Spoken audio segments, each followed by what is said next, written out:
Hello बच्चों, एक बार फिर से हम कक्षा 10वीं की संस्कृत के पदपीयूषम भाग के चतुर्थ अध्याय को लेकर के आए हैं, जिसका नाम शांति सौख्यम बताया गया है, जिसका अर्थ होता है सहनशीलता का सुख। इसका पहला श्लोक है कि यो दुर्लभतरम प्राप्यम मानुषम द्विषते नरः धर्मावमन्ता कामात्मा भवेत् स खलु वंचते। यो दुर्लभतरम प्राप्य मानुषम, यो जो दुर्लभतरम अर्थात दुर्लभ से दुर्लभ, मानुषम मनुष्य के शरीर को प्राप्त करके द्विषते नरः द्वेष करता है, ईर्ष्या करता है, नर अर्थात मनुष्य से ही। जो इस दुर्लभ से दुर्लभ मनुष्य शरीर को प्राप्त करके मनुष्य से ही द्वेष करता है, धर्मावमन्ता कामात्मा भवेत् स खलु आत्मनं वंचते। वंचते आत्मनं वंचते।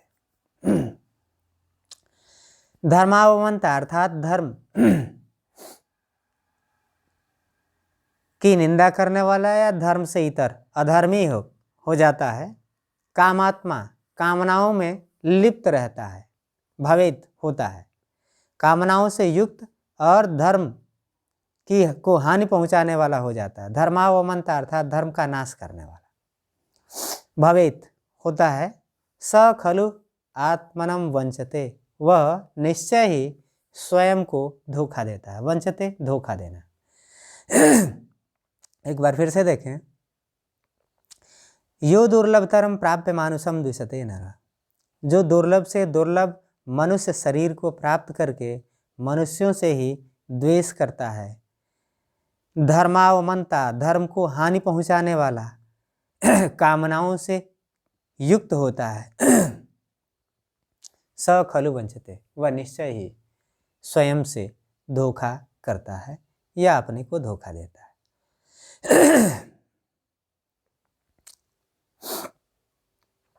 सांत्वना प्रदानेन प्रियवादेन च अप्युत सम दुख सुखो भूत्वा स परत्र महीयते। करा कि सांत्वना सांत्वेन अन्न प्रदानेन, सांत्वना प्रदान करके, किसी को अन्न दे करके, सांत्वना प्रदान करके किसी को अन्न दे करके,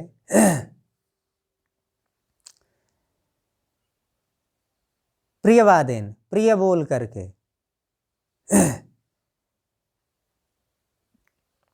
और भी सुख दुख सम सुख दुखो दुख सुखो भूत्वा, दुख और सुख में समान होकर के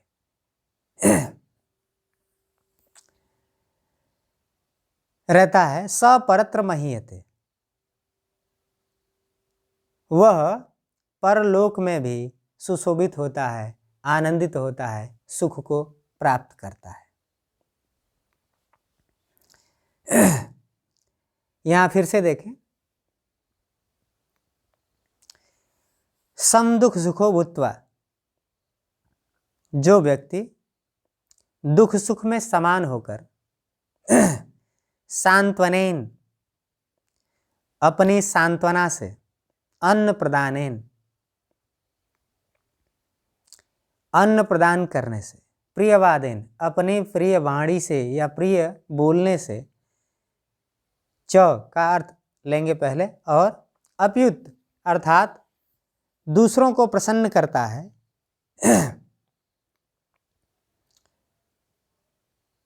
स परत्र महीयते, वह परलोक में भी प्रतिष्ठा प्राप्त करता है, अर्थात दूसरे लोक में भी सुख की प्राप्ति करता है, ऐश्वर्य प्राप्त करता है। आकृष्यमानो न आकृष्येत मन्यु एनम तितिक्षित, आक्रोष्टारम निर्दहति सुकृतम च तितिक्षित। आक्रोश्यमानो अर्थात क्रोध दिलाए जाने पर।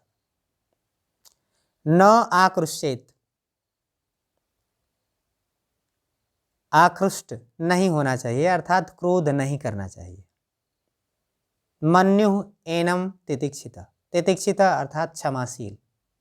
एनम यह, क्षमाशील का यह, मन्यु अर्थात उचित क्रोध जिसे वह पचा जा रहा है, अर्थात जिसे वह जब चाहे अपने वश में कर लेता है, अर्थात क्रोध जिसे वह अपने दायरे से या अपनी पकड़ से बाहर नहीं निकलने देता।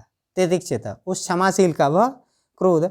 आक्रोष्टारम निर्दहति, क्रोध दिलाने वाले को या गाली देने वाले को निर्दहति जला देता है। सुकृतम अर्थात पुण्य, च मने और पुण्य होता है, और यह पुण्य होता है तितिक्षित क्षमाशील का।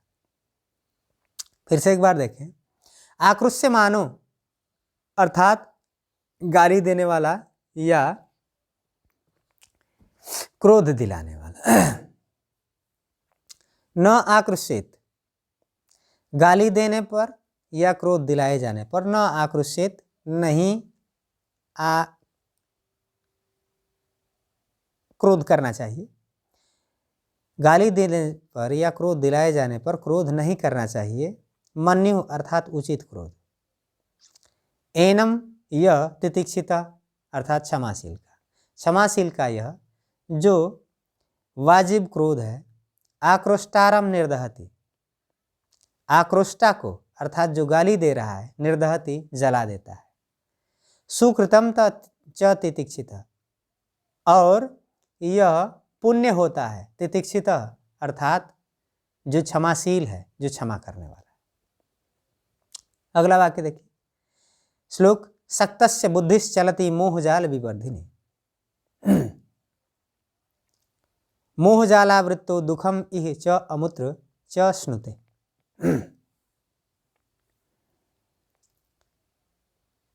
कह रहा कि सक्तस्य बुद्धिश्चलति मोहजाल विवर्धिनी, इसको देखें तो सक्तस्य अर्थात जो कामनाओं से आसक्त है, कामनाओं में बंधा हुआ है, उसकी मोहजाल विवर्धिनी, मोहजाल को बढ़ाने वाली बुद्धि गतिशील रहती है, चलती गतिशील रहती है। मोहजालावृत्तो, मोहजाल से घिरा हुआ वह जो आसक्त है, जो इंद्रिय सुख में डूबा हुआ है। दुखम इह, दुख को प्राप्त करता है, इह लोक अर्थात इस मृत्यु लोक में। च अमुत्र, और परलोक में, इस लोक में और परलोक में। अश्नुते प्राप्त करता है। कह रहा है कि दुखम, दुख को अश्नुते प्राप्त करता है, यही लोक में और अमुत्र अर्थात परलोक में भी। देखें फिर से। आसक्त हुआ व्यक्ति या इंद्रिय सुखों में डूबा हुआ व्यक्ति की मोहजाल को बढ़ाने वाली जो बुद्धि होती है वो गतिशील रहती है, और मोहजाल से घिरा हुआ अर्थात इन भौतिक सुखों में डूबा हुआ व्यक्ति दुखम अश्नुते, दुख को प्राप्त करता है। यह च अमुत्र, इस लोक में और परलोक में। अतिवादांश तितिक्षेत न अभिमन्य कंचन। अतिवादांश अर्थात जो अशोभनीय वाणी बोलता है, अशोभनीय कथन कहता है, तितिक्षेत उसे क्षमा किया जाना चाहिए या उसे क्षमा कर देना चाहिए। सहन करना चाहिए या क्षमा करना चाहिए। तितिक्षेत सहन करना चाहिए, और सहन करने का तात्पर्य है कि सहन तभी आप कर सकते हैं जब आप में क्षमाशीलता होगी। कटु वचन कहे जाने पर तितिक्षेत सहन करना चाहिए। न अभिमन्येत कंचन, न अभिमन्येत अर्थात अभिमान नहीं करना चाहिए, कंचन अर्थात किसी के प्रति, किसी के सामने अभिमान नहीं करना चाहिए। क्रोध्यमानः प्रियम ब्रूयात्, क्रोध दिलाए जाने पर भी प्रिय बोलना चाहिए। क्रोध्यमानः प्रियम ब्रूयात्, क्रोध दिलाए जाने पर भी प्रिय बोलना चाहिए। आकृष्टः कुशलम वदेत्, और जो अगर कोई क्रोध में बोले तब भी उसके साथ शांतिपूर्वक कुशलतापूर्वक बात करनी चाहिए, अर्थात उससे अच्छी बातें कहनी चाहिए। अर्थात जो अगर कोई क्रोध में भी बातें कर रहा है तो उससे सामान्य और बड़ी मीठी और कोमल बातें करनी चाहिए। तो ये थे इन 5 श्लोकों की व्याख्या। शेष बचे हुए पदों की या श्लोकों की व्याख्या हम अगले वीडियो में करेंगे। तो मिलते हैं अगली वीडियो में। वीडियो अगर अच्छी लगी हो तो इसे लाइक करें, शेयर करें और चैनल को सब्सक्राइब कर दें, ताकि आपको हमारी अगली नोटिफिकेशन बिना किसी समस्या के प्राप्त हो सके। धन्यवाद।